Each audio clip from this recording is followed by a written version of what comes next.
Are you a part of a small church, or maybe at one time you were part of a small church? If so, do you think fondly of your experience? Or maybe you don't think fondly of it. Maybe you're frustrated, or you left because there was hurt or there were problems. And so today we're going to talk about small churches.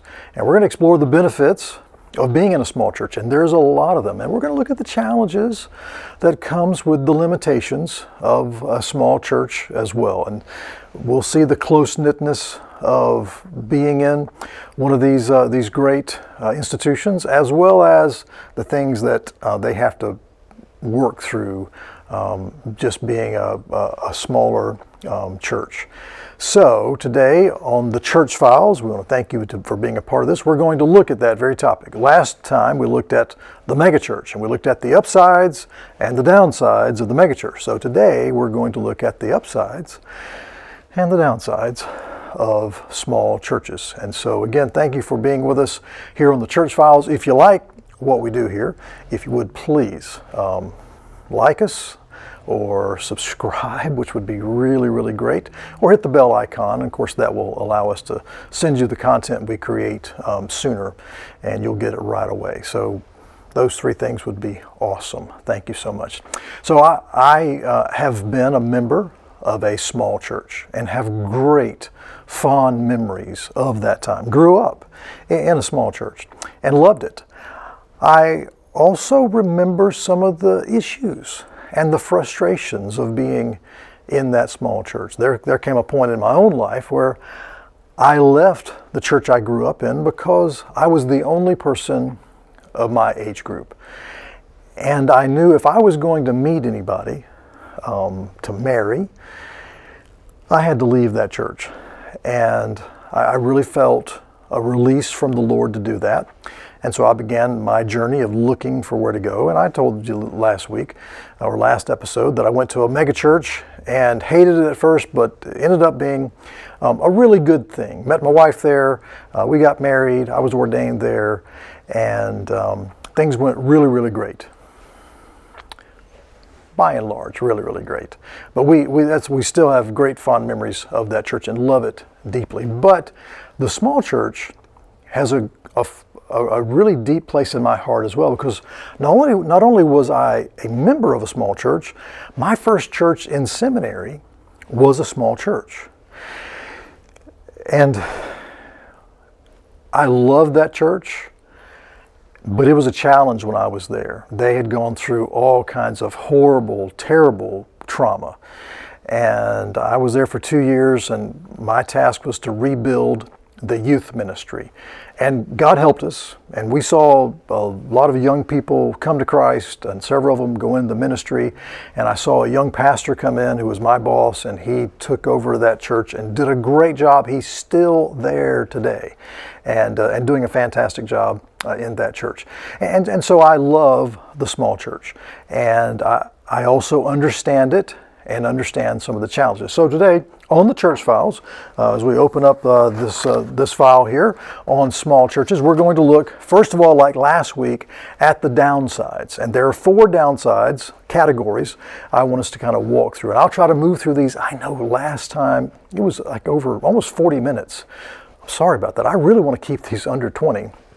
But these are pretty big, because there's a lot of things that go with megachurches and small churches. So the first of the issues is growth issues. The first downside is growth issues we find in small churches. And this usually comes because oftentimes members are just set in their ways. They grew up in the church, they've been there forever, and they kind of like how things are going, and they really don't want to change things. And oftentimes these people will hold the church back from growth. They'll even sabotage it. They may find ways to just make sure nothing new ever happens because they don't want change. They don't want, to have this place that they've known for so long. They have all this nostalgia to go away. And so members are often set in their ways. Also, many small churches don't take too well to newcomers. And if you're a newcomer, sometimes you feel like an outsider, because these people have their little group and their little clique, and they just don't want to let anybody else in. And it could take a long time for you to become accepted by those people. So, they may not accept newcomers. Also, when people do leave, especially if it's a traumatic exit, it's catastrophic for those churches because there's not a lot of people anyways. And when someone leaves the scene, that can be very, very difficult for those churches. The same people oftentimes are the ones who serve. They're always the ones who are being asked. And a lot of times that's because they're the ones willing to serve. And some people just aren't willing. But there are times when they serve because they want to be seen and they want to be in charge. And it's a platform for them. Growth, at times for some small churches, may not be desired. These churches may be happy where they are. They enjoy their size. They don't really care about their community. They don't really want their community coming in. They like it just the way things are. And growth may also be stymied by sociological factors. And this may not have anything to do with the church, but it could have everything to do with how big the city or town is that they're in. There may not be a lot of people around them. It could be they're landlocked and they don't have much room to grow. It could be the building is old and there's not a lot of money in the church to build a new building and to expand the building. It could be also, things like, they've just lost a lot of members because there's some great big church down the street stealing all their members with all their programs and amenities and, hey, come down here and be a part of our church. And they really don't care about the small churches. I'm not saying all large churches do that, but some of them do. Some of them really could care less about the small church. They're happy to put them out of business because they see them as competitors. So there could be some sociological factors that limit the church from growing. Also, the facilities could just be neglected. I've seen this happen in churches where people get used to the facility and how it looks, and they don't really notice that it's gotten shabby. They don't see the carpet looking dingy. The lights are dim, and there's a number of them flickering and out, and the pews, the padding is torn, and the pulpit furniture looks really ratty and outdated, and there's things on the wall that should have been taken down years ago. But people, they've lost the ability to see these things. Now, they would never let their house get this way, but their church is kind of like, well, it's like an old clubhouse for them.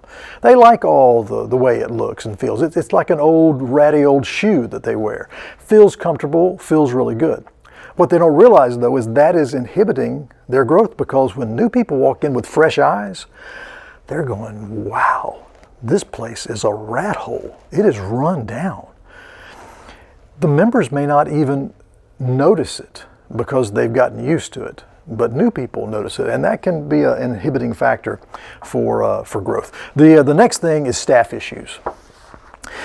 Small churches can be notorious for having staff issues and staff problems because, quite frankly, being small, they're not usually able to pay as much. They're not always attractive to people coming out of seminary that, hey, I want to go to this little small church over in this little town that nobody's ever heard of. And people just don't say that. And so staff issues. Ministers sometimes, far too often, they will see a small church as just a stepping stone. I'm going to go here, I'll be here for a couple of years, and I'm going to move to the next rung on the ladder. And I've got to pay my dues, and I'll do it at this little church. And so they have this attitude of, this is not, my final stop on the trip here. This is just the start, and I don't want to stay here too long. I've had good friends who have done this, and it's discouraging to see that. I've also had some very good friends who have resisted this, and they've stayed in a small church when they could have easily gone to a much, much larger situation, but they just would not do it because they really felt this was where the Lord had led them, and they were not going to move until He said, okay, it's time to go someplace else. So, ministers can see small churches, unfortunately, as a stepping stone. Also, your ministers sometimes feel overexposed in a small church. everybody knows everything about them. They know when they're at work. They know when they're not at work. They have no privacy, especially, and this has changed a lot. Churches used to have pastoriums, which would be a house next to the church, and the pastor and his family would live there. And unfortunately, people knew everything about them. They would come knock on the door at all hours of the night. If there was something going on at the church and they needed the air conditioner turned on, they'd go get the pastor and disturb him. And so that's changed a lot. There's still some of that, but not as much. But still, even in a small church, a staff member often feels overexposed. That they just don't get to be away from all of this. They're always on call. They're always having people looking into their lives. I literally have had people living near the church, staff members living near the church, not my church, but another church friend of mine. And this friend told me, he said, Stan, I had church members who would drive by my house, and if someone's car was there, they would stop and ask, who's here? Like, what business is it of yours? I have a private life as well. We can have friends over that's not from the church. So you can see kind of where this is going, the overexposure of staff. Also, burnout happens a lot in small churches because, pastors do a lot. They wear a lot of hats in a small church. They're the janitor, they're the maintenance guy, they go to hospitals, they go to every committee meeting, they go to the deacons meetings, the elders meetings. They're every time somebody dies, they've got to go to, handle that situation. They've got to preach. That's the other thing they've got to do is, preach occasionally, like regularly every Sunday and Wednesday night and Sunday nights. And it just cascades in on them, and there's so many demands on their life and on their time that they just get burned out. And a lot of them quit because they just can't take the pace of having to do all of these things because nobody else will step up and help them. And there's a lot of expectations. And we're going to talk about this because I believe there's a real unbiblical environment in our churches today to where the person who is the pastor, what you want to call him, the lead elder, the lead pastor, so often they've got to wear some hats they're not equipped to wear. And we'll talk about that in days to come. So there's very little protection sometimes from hostile members.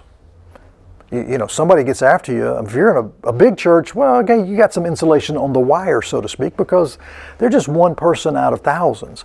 Well, in a small church, that could just be the head deacon.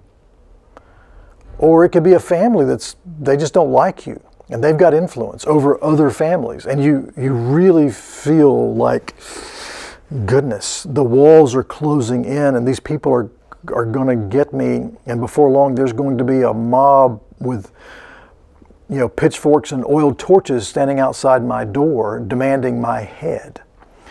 And so oftentimes there's not a lot of protection.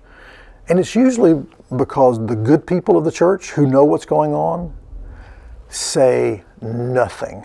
They absolutely say nothing about this because they're afraid or they're intimidated or their mentality is, look, I got to live with these people and I don't want to make them mad. This is my church and I just don't want to make a mess, so I'm not going to say anything. Pastor, hey, I love you, but you're on your own here. So that's staff issues. Also, there's conflict issues. This kind of bleeds over into conflict issues. Intimacy is a good thing, but sometimes it's not a good thing because everybody knows your business sometimes in a small church. And they know if you're having problems or if you're upset about something or your family's got it dealing with an issue, they know about it.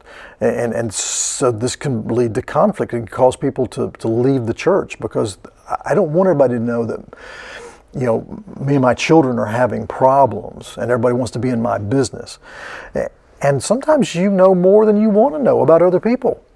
I mean, you learned all the dirty secrets and, people that you thought were great people. If you grew up in a church and all of a sudden you become an adult and then you start learning, that really wasn't such a great guy after a while. I've had that experience too with people that, I grew up in this small church and then when I became an adult and realized some of the things that some of these people were doing were just unsavory.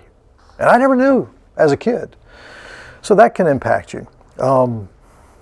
Churches can be dominated by a few people or a family or two, and they can rule the roost and rule with an iron fist, and it's going to be our way and our way only, and this can lead to conflict. And oftentimes even small problems can become big problems very quickly.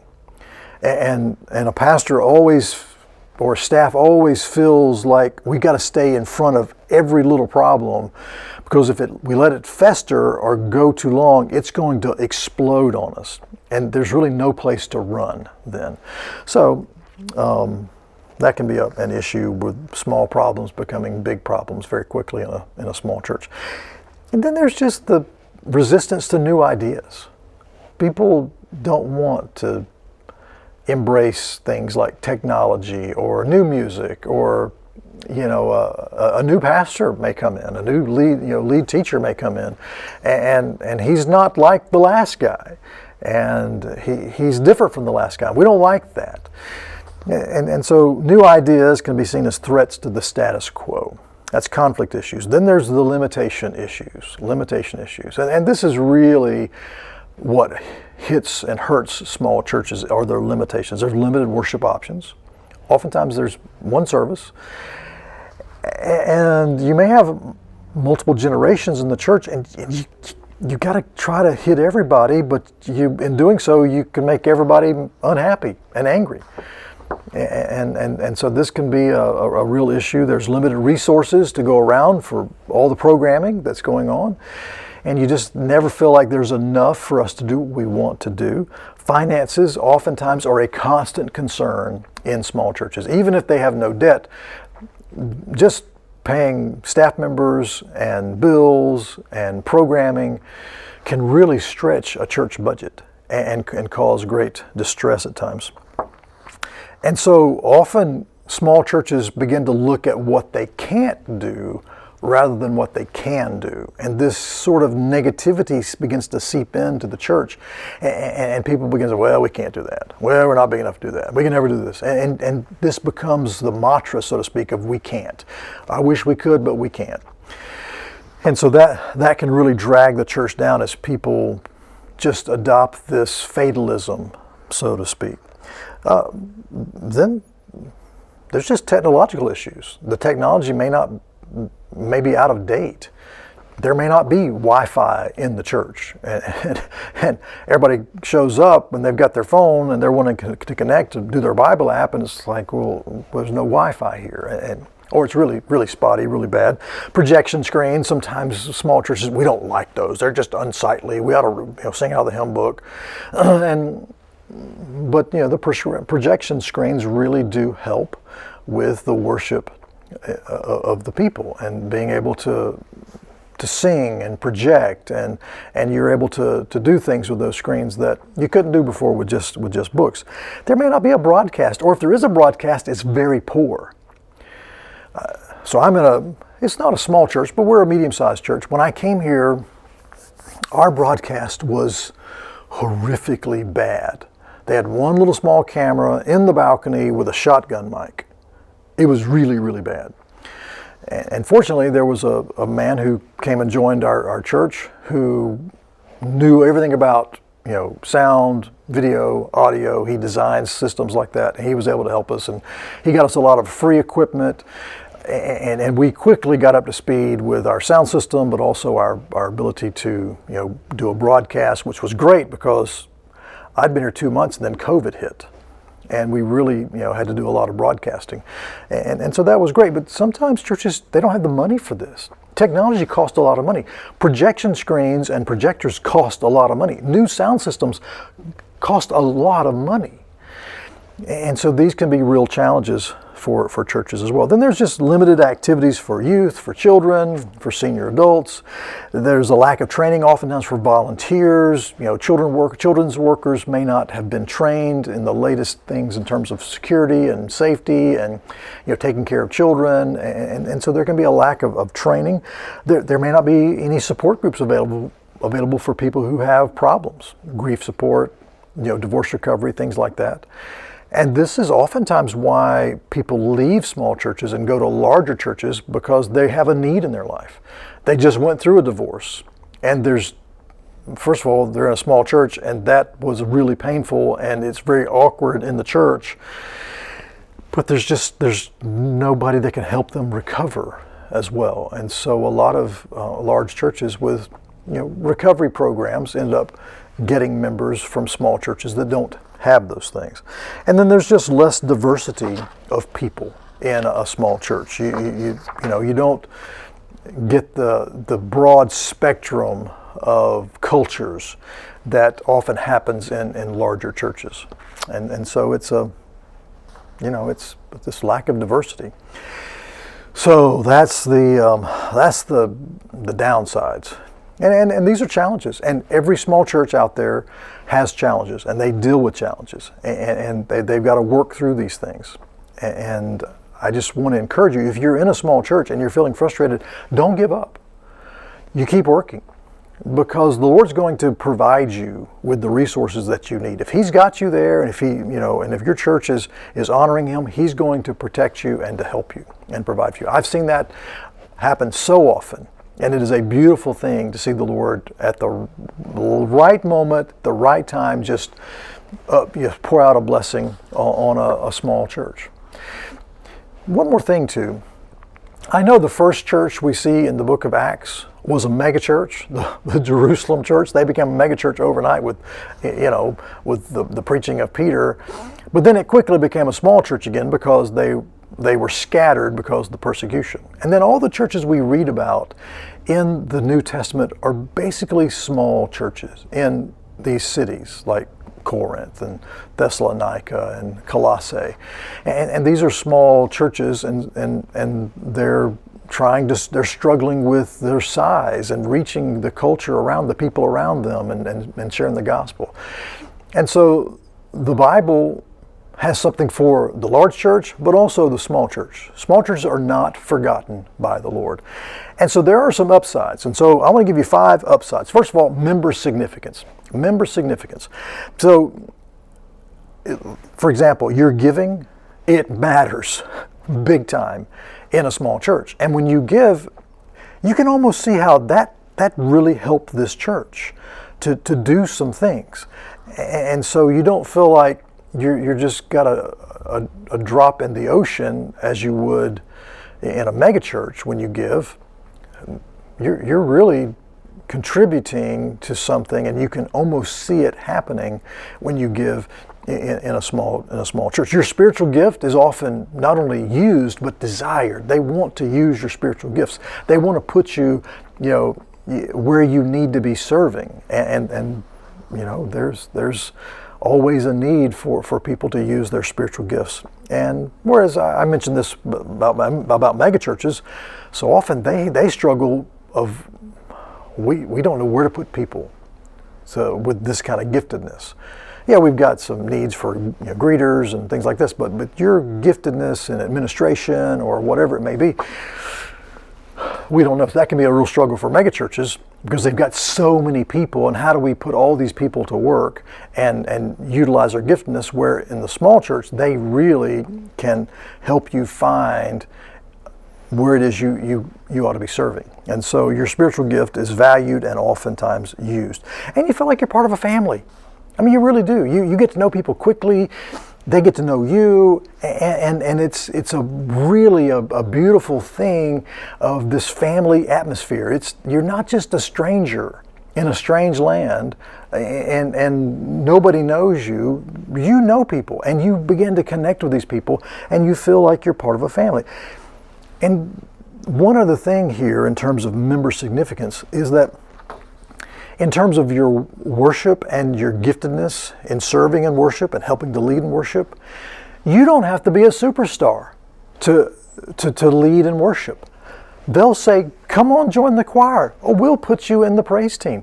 We'll let you sing a solo, because they need people to do this. And so performance is not really an issue. And so you don't have to have a classically trained voice and be able to hit all the notes at the right time and read music and all this stuff to be able to contribute to worship. And it really, really is a very positive thing for people who, in a larger context, would just be kind of, yeah, thank you, but we'll call you. We'll let you know if we want you to sing. And they never get a call. In a small church, you do. So member significance. Number 2, deeper relationships. Deeper relationships. Because it's easy to form relationships in a small church. Because you see these people all the time and you learn their names. This is one of the most difficult things I face in having been in a mega church. I've actually been in 3 mega churches.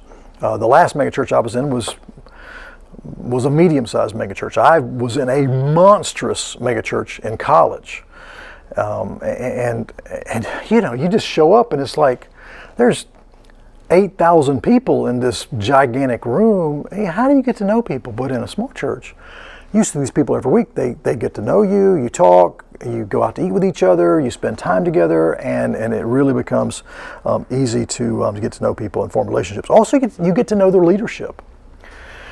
And this is one of the problems with the megachurch is that you may not ever spend time with a staff member. You might, but going out to eat with them, going to their home, that's probably not going to happen except for a select few people. In a small church, you can spend time with the leadership and get to know the pastors and get to know the deacons or the elders, and you learn the leadership and they learn you. Intimacy with other people, they know your hurts, they know your struggles. You can share with them prayer requests, and they'll pray for you and they'll come back and say, how's this going? So there's intimacy with other people. I'm going to say this next one, it may sound strange. The loss of a member is more meaningful. That may sound strange, and here's what I mean by that. So in a megachurch, if somebody dies, even somebody fairly important, it's kind of okay, that happens. In a small church, if a person dies, that impacts that church. And there's real grief and loss. I'm not saying there's not real grief and loss in a megachurch, but in a small church, it's a deeper connection there. And when a person passes, it really does profoundly affect that entire family. And, it's a beautiful thing, the death of a saint in the eyes of the Lord. And we can celebrate the passing of this person, but also it truly affects us. I've done many funerals in the church I'm in now, and I remember all of them. And these were people that I got to know, and I'd spent time with, and I was in their home, and we did things together, and they're gone, and that does impact me and affect me. They weren't just some guy that sat in that pew back there that I saw him occasionally. These were people I was really connected to. Also, church-wide communication is a lot easier. You actually know what's going on in the church, and you can find out what's going on in the church, and people know and they talk, and so church-wide communication is a lot easier. And then people are more genuine due to the intimacy factor. Because you don't feel like you can hide a lot of stuff, you're just more open and just more honest. It's hard to fake your spirituality. Unfortunately, you know a lot about people, so you know who the drunkards are. You know the people who are doing terrible things, but also you know the people who are struggling and they're trying to grow in their faith and they're dealing with issues, and people know things about you that you're struggling with, and you can pray one for another. And so this is the good side of intimacy, that although you may have to become a little vulnerable and share some things about yourself, these people truly care about you and they will pray for you, and they genuinely want to see you grow in that issue. So member significance, number one. Number two, deeper relationships. And then number three is flexibility. Small churches are just more flexible. It's like a PT boat versus an aircraft carrier. Well, if you're in a small boat, you can just turn that thing and go and do all kinds of things. It takes miles to turn an aircraft carrier. Well, in a small church, they can oftentimes pivot and they can go in new directions very quickly if they're not bogged down with people that, don't want to see any progress or any change or anything like that. But, you can quickly gain momentum when you start a new initiative. There's a quick adoption of new ideas oftentimes in small churches that, like, yeah, let's do that. I like that idea. Let's try that thing. So you don't have this big long process of trying to roll out some initiative to a massive amount of people, and you've got to, do all of this, legwork to make sure everybody knows about it and get everybody on the same page. Pretty much it's, because it's a small group, you can get them going in a direction pretty easily. And they tend to cooperate with other churches in their area because, they kind of need each other. A lot of times with a large church, they're pretty isolated because they don't need a bunch of other churches. They don't need, the church down the street for them to do a Thanksgiving service with them. Hey, look, we got enough people here. Well, I'm sorry, we're just not going to do that. But small churches will oftentimes cooperate with other churches because, they need the other churches to do things. And so that's a great environment to foster among churches because it says, hey, we're not in competition. We're not trying to put those people out of business. We're in this together. Those are our brothers and sisters over there, and we want to help them, and they're going to help us. The fourth thing is meaningful worship. Meaningful worship. Whereas in a larger megachurch setting, sometimes it's about performance. It can become, very much concert-like and a show. With a small church, worship can feel much more sincere and less production-driven. That it's just, hey, you got a guy up there with a guitar and we're just singing some songs. There's a piano, there's maybe a few instruments and a few people, and we're just singing from our hearts. And we're not worrying about, or this person's gonna hit all the notes, or what's it gonna sound like, or we're gonna be able to put this on the live stream and make some money off of this, or can we record this? They're not worried about those kind of things. So oftentimes the worship feels much more sincere because it's less production driven. And simplicity is just refreshing. It really is. I think we're moving into more of a time where people are looking for a more simple type of worship. They don't want complicated, they don't want lasers and smoke and flashing lights, and they really genuinely are moving, people are moving toward a more sincere, thoughtful, contemplative, simple worship. Because, they felt like they've been fed high fructose worship, and now they're looking for something of substance. And a small church can give you that as well. So worship also is very close-knit in a small church. You're in a room full of family, not just a room full of strangers. I mean, you're with people that you know, and there's something about that, this family dynamic. And then it truly is a family experience. It truly is. So, the worship can be much more meaningful. Now, let me just say this.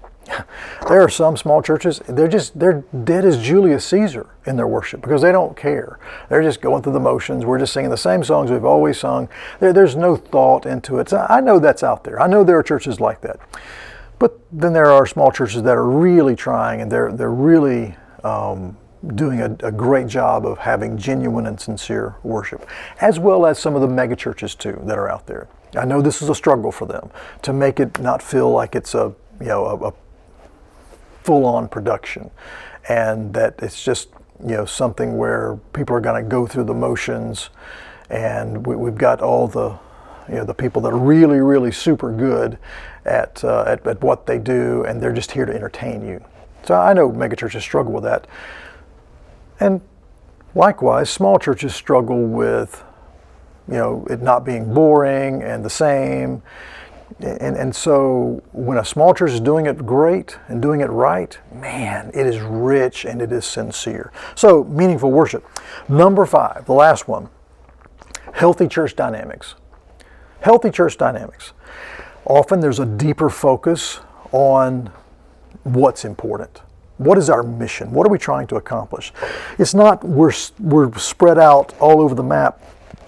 We're trying to do all these hundreds of things and go to all these places and reach all these different groups. No. With a small group, with a small church, it can be we're going to focus right here. This is who we are.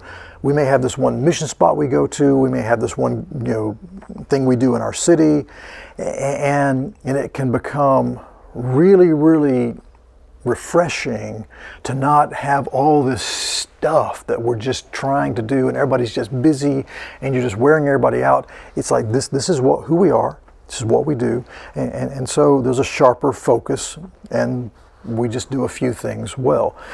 Church-wide events are rewarding and more personable.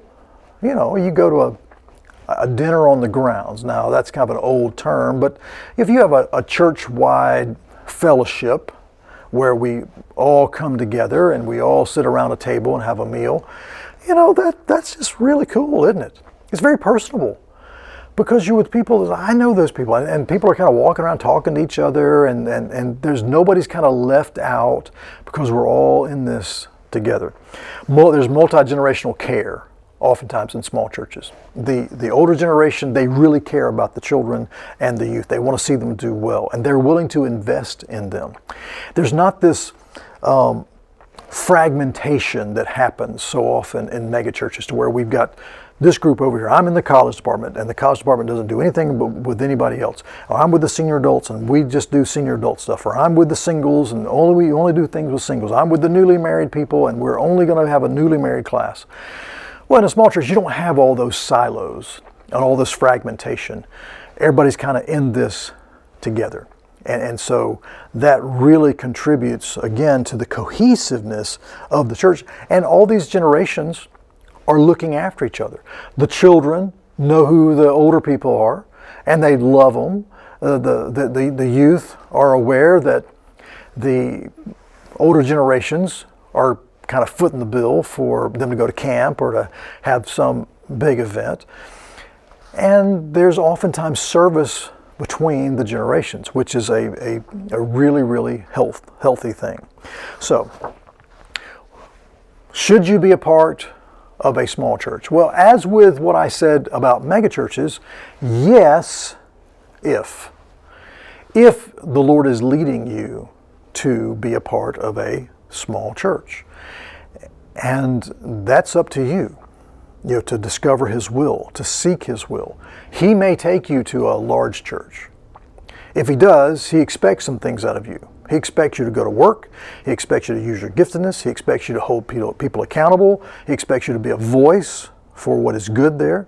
He may take you to a small church, and He may be bringing you there so that you can help them with money issues, or help them with a service issue, or to bring about a dynamic in the church they've not had. You may be the voice of challenging them to do new things, and they need to hear that from people. And you may take some heat for that, but if the Lord calls you to be that person to come in and do that, that's great. He'll help you with that.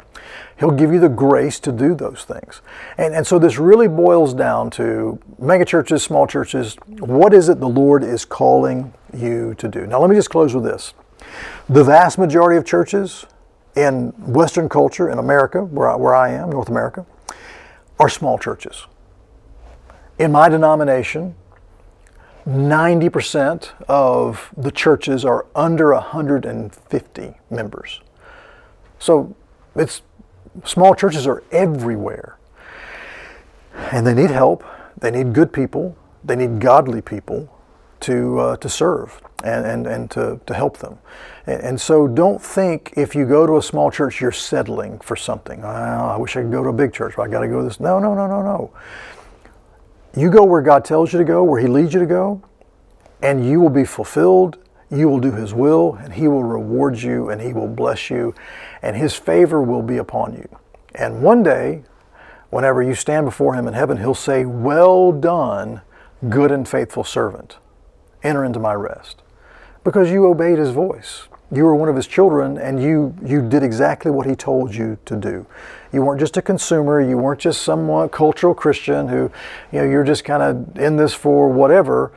You truly, genuinely took to heart that I am His child, and I belong to Him, and He's going to place me where He wants me. And if He places me there, I'm going to be happy, and I'm going to grow, and I'm going to do my part. Well, God bless you. Thank you again for joining us on the Church Files. Again, if you would, like us, subscribe or hit the bell, and that'll be a blessing to us as well. God bless you. We'll see you later.